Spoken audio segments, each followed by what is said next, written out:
नमस्कार। चलिए एक पल के लिए सोचते हैं। इतिहास के दो सबसे शक्तिशाली अवतार एक बहुत बड़े युद्ध के मुहाने पर मिलते हैं और उनकी बातचीत वो सिर्फ रणनीति के बारे में नहीं थी, बल्कि ये धर्म और कर्तव्य के असली मतलब पर एक बहुत गहरी चर्चा थी। आइए उस अनोखे पल में वापस चलते हैं। जरा सोचिए, दो अलग अलग युग और उनकी दो सबसे बड़ी शक्तियां एक साथ। ये कोई मामूली मुलाकात नहीं थी। ये तो जैसे इतिहास की दो नदियां एक जगह आकर मिल रही थीं, जहां एक का तजर्बा दूसरे के भविष्य को रास्ता दिखाने वाला था। तो ये पूरी महान बातचीत शुरू होती है परशुराम के शांत आश्रम में। कमाल की बात यह है कि कृष्ण वहां एक राजा के ठाट बाट के साथ नहीं, बल्कि एक जिज्ञासु की तरह पहुंचे थे। युद्ध के शोर से बहुत दूर यही शांत माहौल उस गहरी चर्चा की नींव बना जो आगे चलकर इतिहास बदलने वाली थी। हाँ, कृष्ण वहां बिल्कुल अकेले आए थे, बिना किसी तामझाम के। उनका मकसद अपनी ताकत दिखाना नहीं था, बल्कि उन सवालों के जवाब खोजना था जो सिर्फ ऋषि परशुराम ही दे सकते थे। वही ऋषि जिन्होंने खुद धर्म की रक्षा के लिए हथियार उठाए थे।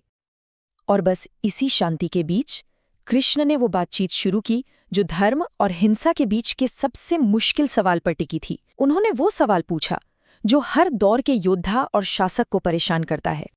कृष्ण ने बिल्कुल सीधा सवाल किया, क्या हिंसा कभी धर्म का रूप ले सकती है? ये सवाल सिर्फ आने वाले महाभारत युद्ध के लिए नहीं था, बल्कि ये हर उस हालात के लिए था जहां सही और गलत के बीच की लकीर धुंधली पड़ जाती है। परशुराम का जवाब इस दुविधा को एक नया नजरिया देता है। उन्होंने कहा कि जब अधर्म हद से ज्यादा बढ़ जाए तो शस्त्र उठाना भी एक तरह की अहिंसा ही है। ये सिर्फ हिंसा को सही ठहराना नहीं था, बल्कि ये अन्याय के सामने चुप बैठने को चुनौती देने वाला एक बहुत बड़ा तर्क था। और कृष्ण इसी बात को आगे बढ़ाते हैं। वो कहते हैं कि मैं युद्ध नहीं चाहता, लेकिन जब घमंड और अहंकार सच पर पर्दा डाल दे तो फिर सच को सामने लाने के लिए टकराव जरूरी हो जाता है। मतलब यहाँ युद्ध विनाश के लिए नहीं, बल्कि सच को स्थापित करने का एक जरिया है। अब ये बातचीत सिर्फ सिद्धांतों तक ही नहीं रहती। कृष्ण इसी महाभारत के असली किरदारों के निजी संघर्षों से जोड़ते हैं, जो अपने कर्तव्य और लगाव के बंधनों में जकड़े हुए थे। क्योंकि असली धर्म किताबों में नहीं, बल्कि इंसानी रिश्तों के बीच ही निभाया जाता है। और इसका सबसे बड़ा उदाहरण है कर्ण, जो खुद परशुराम के ही शिष्य थे। देखिए, कर्ण एक महान योद्धा थे, दिल से उदार थे, लेकिन दुर्योधन के प्रति अपनी वफादारी के कारण वो सब कुछ जानते हुए भी गलत पक्ष में खड़े थे। उनका असली युद्ध तो कुरुक्षेत्र से ज्यादा उनके अपने मन में चल रहा था। कृष्ण यही समझाते हैं कि महाभारत का हर बड़ा किरदार किसी न किसी बंधन में फंसा है। भीष्म अपनी प्रतिज्ञा से, कर्ण अपनी वफादारी से, दुर्योधन अपने अहंकार से, और यहाँ तक कि अर्जुन भी अपनी करुणा से बंधे हुए हैं। कृष्ण का मकसद इन्हीं बंधनों से सबको आजाद कराकर उनके असली धर्म का रास्ता दिखाना है। तो इन बंधनों को तोड़ने के लिए ही कृष्ण अपने अवतार का असली मकसद सामने रखते हैं। ये मकसद सिर्फ एक युद्ध जीतना नहीं है, बल्कि कर्म ही धर्म है, इस सबसे बड़े सच को दुनिया में फिर से स्थापित करना है। और यहीं पर कृष्ण अपना सबसे जरूरी संदेश देते हैं। धर्म केवल शास्त्रों या मंदिरों में नहीं, धर्म तो कर्म में है। इसका सीधा मतलब है कि असली धर्म सिर्फ मानने या कहने की बात नहीं, हमारे काम ही बताते हैं कि हम कितने धार्मिक हैं। कृष्ण बिल्कुल साफ कर देते हैं कि वो यहाँ युद्ध करवाने नहीं आए हैं।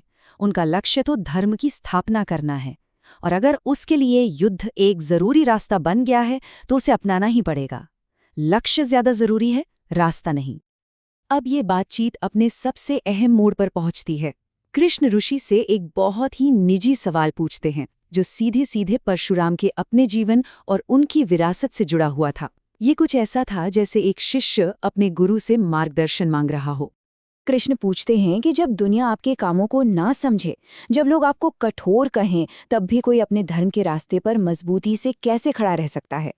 ये सवाल एक तरह से परशुराम के अपने जीवन का ही आईना था, जिन्हें अक्सर उनके गुस्से के लिए याद किया जाता है। और इस सवाल के जवाब में परशुराम वो सच बताते हैं जो इस पूरी बातचीत का सार है। धर्म वो नहीं है जो लोग कहते हैं, धर्म वो है जो तुम्हारी अपनी अंतर आत्मा कहती है। मतलब जब कोई अपने अंदर की सच्चाई को पहचान लेता है तो दुनिया की बातों से फर्क नहीं पड़ता। तो आखिर में ये संवाद सिर्फ दो अवतारों का नहीं, बल्कि दो अलग-अलग युगों की सोच का संगम था। एक तरफ परशुराम का दौर था, जहां धर्म की रक्षा के लिए शस्त्र उठाना जरूरी था, और दूसरी तरफ कृष्ण का युग आया, जिसने सिखाया कि धर्म की स्थापना बुद्धि, प्रेम और सही रणनीति से भी हो सकती है। सूरज ढल रहा था और कृष्ण अपने कर्तव्य के लिए वहां से विदा लेते हैं। ये मुलाकात तो खत्म हो गई, लेकिन इससे जो विचार निकले वो महाभारत के युद्ध और आने वाली न जाने कितनी पीढ़ियों की दिशा तय करने वाले थे। ये पूरी बातचीत हमें एक गहरे सवाल के साथ छोड़ जाती है।